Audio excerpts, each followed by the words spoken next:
Hello दोस्तों, पहला प्रणाम। जी हाँ, बारिश हर तरफ चल रही है। बारिश, कहीं बाढ़, कहीं नदियाँ उफान पे, कहीं पे लैंडस्लाइड। अपना कुछ और ही चल रहा है। तो हम निकल चुके हैं इस बार कुछ नया करने। मेरे साथ है दीपक भाई, से हेलो। यस, इस बार मैं करवाने गया हूँ आपको पंच केदार के दर्शन। तो आज स्टार्ट हुई हमारी जर्नी पहले केदार के लिए, केदारनाथ के लिए। दोस्त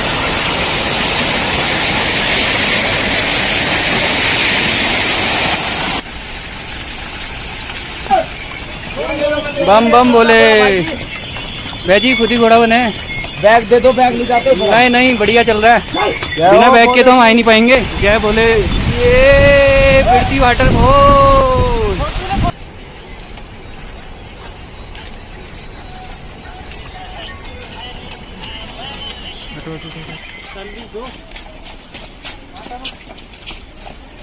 दोस्तों, पंच केदार यात्रा के पहले दिन ही पहले केदार के दर्शन। जी हाँ दोस्तों, आज मैं आपको दर्शन कराने जा रहा हूँ उत्तराखंड राज्य में स्थित एक ऐसे मंदिर के जो 400 साल से बर्फ में दबा था। जी हाँ, केदारनाथ धाम। उत्तराखंड राज्य में स्थित पंच केदारों में से प्रथम केदार और भारतवर्ष के 12 ज्योतिर्लिंगों में से एक केदारनाथ मंदिर उत्तराखंड के रुद्रप्रयाग जिले में स्थित है। और पूरे केदारनाथ धाम को अगर ऊपर से देखा जाए तो हिमालय की गोद में बसा केदारनाथ इस तरह से दिखाई देता है। केदारनाथ धाम पहुंचने के लिए सबसे पहले सोनप्रयाग तक रोड का ट्रेवल करके पहुंचना होता है। इसके बाद से गौरीकुंड से होता है पैदल ट्रैक स्टार्ट। गौरीकुंड से अलग अलग पड़ाव, घोड़ा पड़ाव, चीरबासा, जंगल चट्टी, भीमबली, छोटी लिंचोली, बड़ी लिंचोली, बेस कैंप होते हुए 22 किलोमीटर का ट्रैक करके पहुंचना होता है केदारनाथ धाम। गुड मॉर्निंग दोस्तों, good morning from base camp. और सामने के नज़ारे, क्या बात है। सुबह सुबह दर्शन हो गए हमें हिमालयन पीक्स के।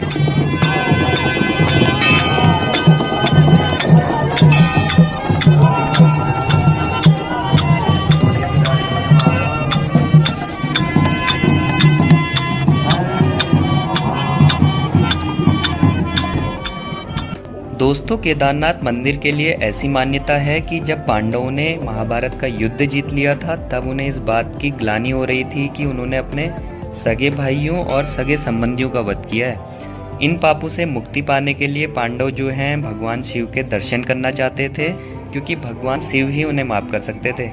लेकिन भगवान शिव पांडवों से नाराज थे और पांडवों को दर्शन नहीं देना चाहते थे। जब पांडव उन्हें ढूंढते हुए केदारनाथ पहुंचे तब भगवान शिव ने बैल का रूप धारण कर लिया और झुंड में शामिल हो गए। तब भीम ने अपना विराट रूप धारण कर 2 पहाड़ों पर अपना पैर रखकर खड़े हो गए, जिसमें भीम के पांव के नीचे से सभी पशु निकल गए। लेकिन भगवान शिव जो थे अंतर्ध्यान होने वाले थे कि भीम ने उनकी पीठ पकड़ ली। तभी बैल रूपी भगवान शिव ने अपने अंगों को अलग अलग जगहों पर डाला, जहां आज अलग अलग रूप में भगवान शिव की पूजा होती है। और यहीं केदारनाथ में भगवान शिव के पीठ की पूजा की जाती है।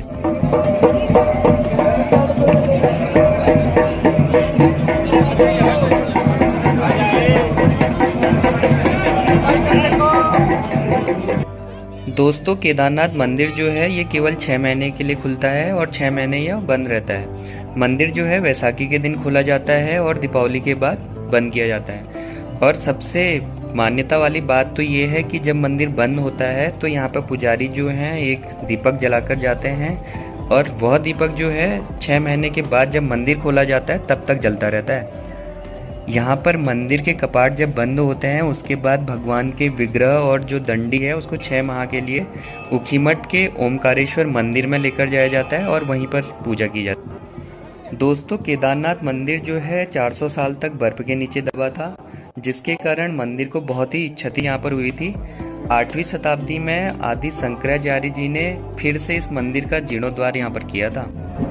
दोस्तों, बाबा केदार के दर्शन करने के बाद अब हम आ गए हैं मंदिर के पीछे।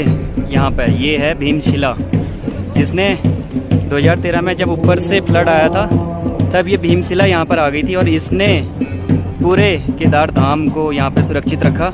और देखिए कितनी बड़ी भीमशिला है यहाँ पे। तो पहला केदार कंप्लीट और आपको दर्शन करा दिए पहले केदार के। अभी 4 केदार और बचे हैं बैक टू बैक ट्रैक करने। तो मौसम हो गया बारिश का।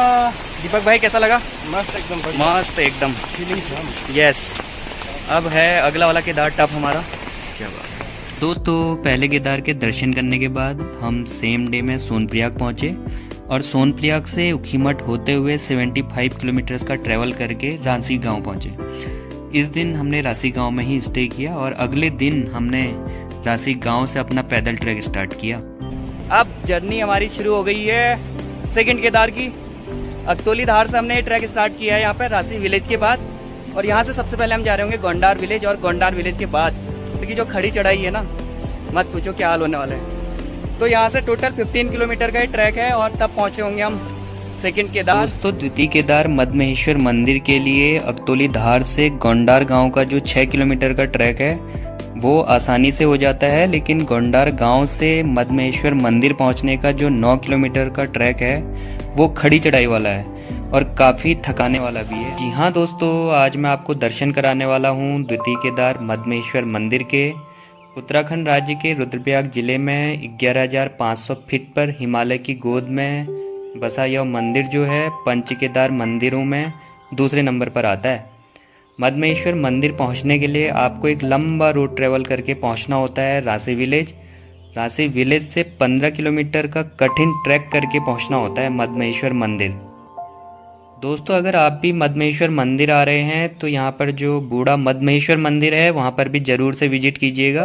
बूढ़ा मदमहेश्वर मंदिर जो है ये मेन मदमहेश्वर मंदिर से 2 किलोमीटर का ट्रैक करके यहाँ पर पहुँचा जाता है, और जो ये मंदिर है ये घास के मैदान के बीच में एक छोटा सा मंदिर है। और बूढ़ा मदमहेश्वर जो है पंच केदार मंदिरों का ही एक हिस्सा माना जाता है। यहाँ से हिमालय की चौखंबा पीक को बहुत ही नज़दीक से और साफ देखा जा सकता है। इसके अलावा यहाँ से नंदी कुंड, ढोला खंबा, तिंगरी बुग्याल, बहुत सी चोटियों को यहाँ से देखा जा सकता है। ये खड़म हो रखी है अभी।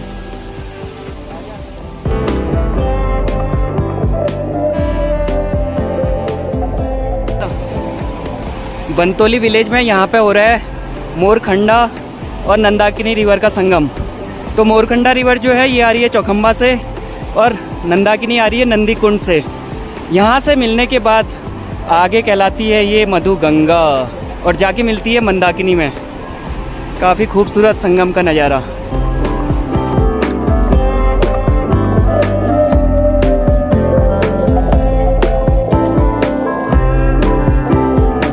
सेकंड केदार के दर्शन हमें हो गए हैं। हर हर महादेव।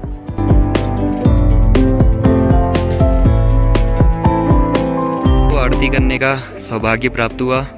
बहुत ही अच्छे से हमारी यहाँ पे पूजा पाठ हुई। एक अलग ही डिवाइन एनर्जी हमें यहाँ पे आरती करने के बाद मिली है। मैं अपने आप को बहुत धन्य मानता हूँ कि मुझे भोलेनाथ के इस केदार में आके इस तरह से पूजा पाठ करने का मौका मिला। हर हर महादेव। दोस्तों, मदमहेश्वर मंदिर में भगवान शिव की नाभि यानी मध्य भाग की पूजा की जाती है, और मदमहेश्वर मंदिर में भगवान शिव के बैल रूपी अवतार की नाभि यहाँ पर प्रकट हुई थी। एक और मान्यता के अनुसार यहाँ की सुंदरता को देखते हुए भगवान शिव और माता पार्वती ने मधुचंद्र रात्रि यहीं बिताई थी। इस कारण से भी इस स्थान की महत्ता बढ़ जाती है।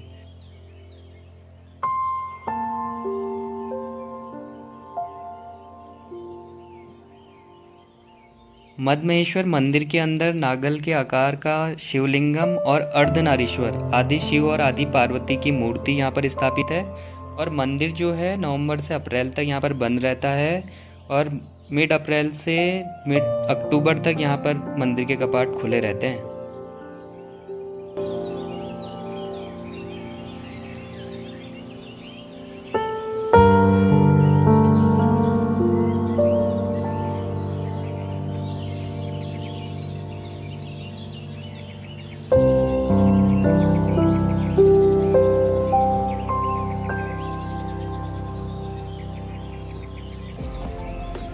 जी हाँ दोस्तों, द्वितीय केदार मदमहेश्वर के दर्शन करने के बाद अब हमारी यात्रा बढ़ चली थी तृतीय केदार तुंगनाथ मंदिर की ओर।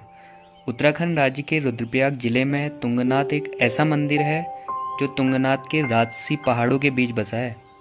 तुंगनाथ मंदिर पहुंचने के लिए चोपता से लगभग 4 किलोमीटर की खड़ी चढ़ाई वाला ट्रैक करके पहुंचना होता है, तुंगनाथ पर्वत पर स्थित इस मंदिर की ऊंचाई 3640 मीटर है। इतनी ऊंचाई पर स्थित होने के कारण तुंगनाथ विश्व के सबसे ऊंचे शिव मंदिर में शुमार है। दोस्तों चोपता आते ही मौसम चेंज हो गया है, बारिश वाला मौसम हो गया पूरा और गाड़ी हो गई है यहाँ पे पार्क। यहाँ पे गेट से ट्रैक शुरू होता है तुंगनाथ मंदिर के लिए। तुंगनाथ का ट्रैक कुछ ऐसा है, नीचे कहीं रोड है और वहाँ से यूँ चढ़ते हुए आना होता है, पूरा सीढ़ी नुमा इस तरह से चढ़ते हुए जाना होता है तुंगनाथ मंदिर को। पूरी 4 किलोमीटर की चढ़ाई के बाद आता है मंदिर।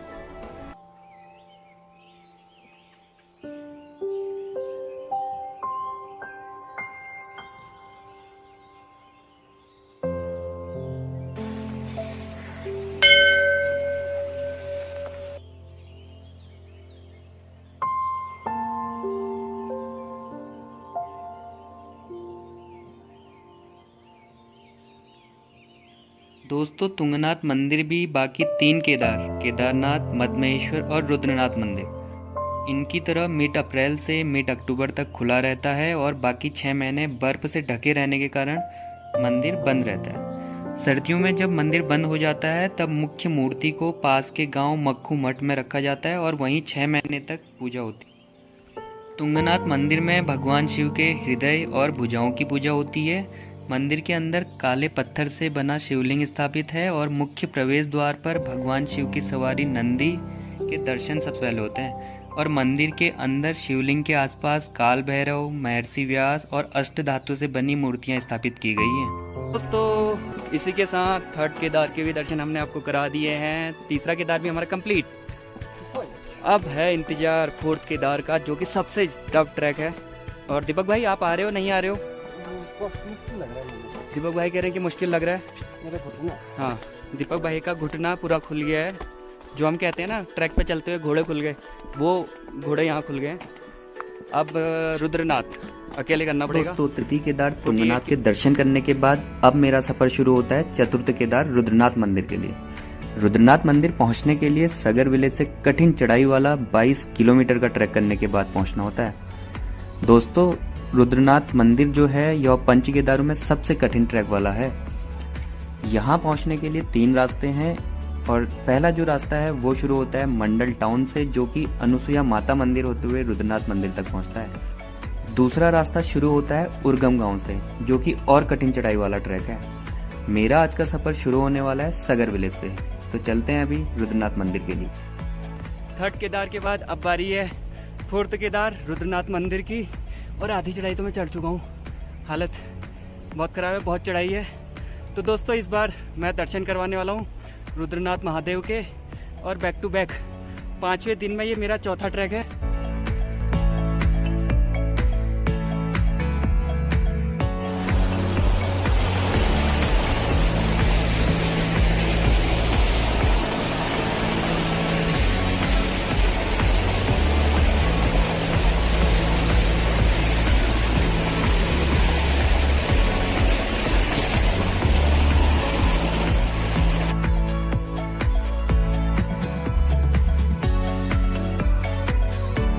दोस्तों मैं एक ऐसी हाइट पे हूँ जहाँ से दिख रही है गढ़वाल की पूरी ब्राउन पीक्स। क्या बात है, यहाँ से लेके पूरी सीरीज। एरिया तो मुझे पता नहीं चल पाएगा कौन कौन सा है, बट ये पूरी सीरीज है। दूर कहीं वो नदी जो दिख रही है ये वाली, ये अलकनंदा है। तो गोपेश्वर यहाँ पर पड़ने वाला है, नीचे अलकनंदा, और ये नीचे की तरफ जा रही है। और उधर दूर कहीं कुमाऊँ की भी रेंज इसमें कवर हो रही है।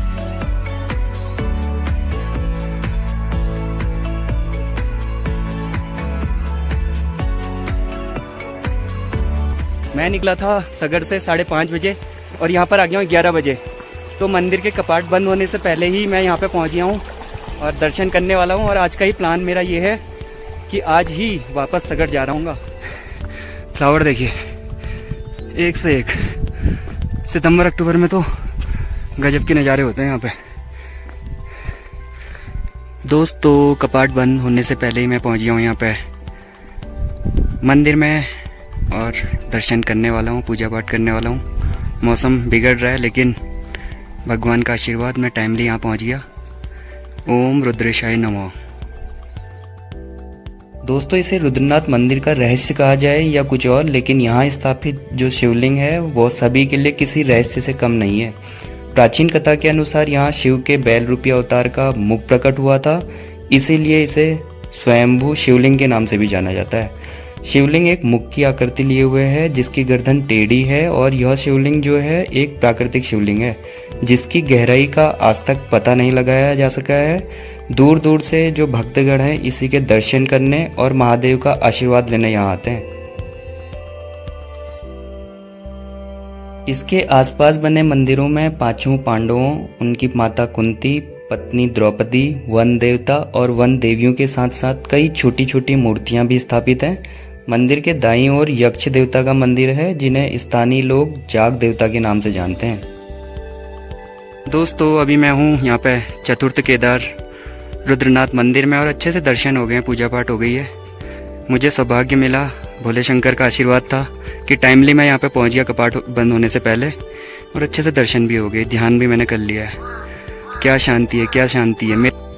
दोस्तों रुद्रनाथ मंदिर के जो कपाट हैं वो केदारनाथ और बद्रीनाथ मंदिर की तरह मई में अक्षय तृतीया के दिन खोले जाते हैं और दीपावली के 2 दिन बाद भाई दूज को ये बंद होते हैं। कपाट बंद होने के बाद भगवान शिव की जो गद्दी है उसको गोपेश्वर शहर के गोपीनाथ मंदिर में लाया जाता है जहां बाकी 6 महीने तक भगवान शिव की पूजा की जाती है।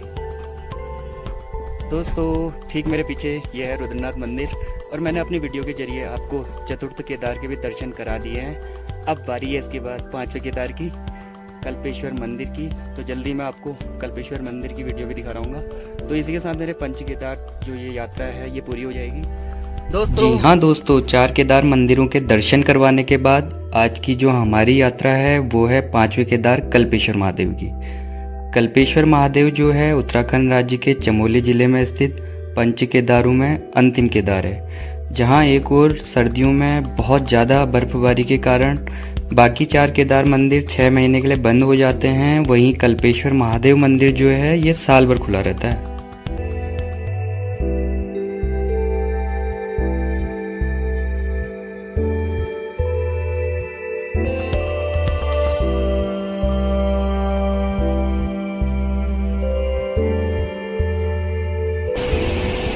इसको पूरा हटाना है इसको।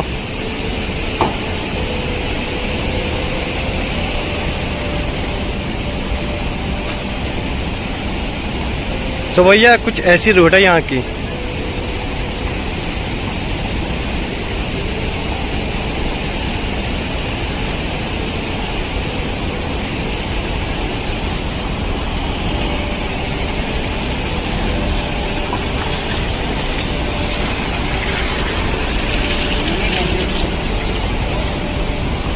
तो यहाँ तो नदी बह रही है रोड पे, ऐसी रोड है ये देखो। तो बस कुछ ही फाइनल स्टेप 5वें केदार के लिए और सामने मंदिर, फिर हम होंगे कल्पेश्वर महादेव में। क्या बात है। और यहाँ पर बह रही है कल्प गंगा, ये मंदिर के नीचे ये है कल्प गंगा।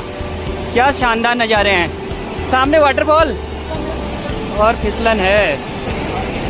हर महादेव,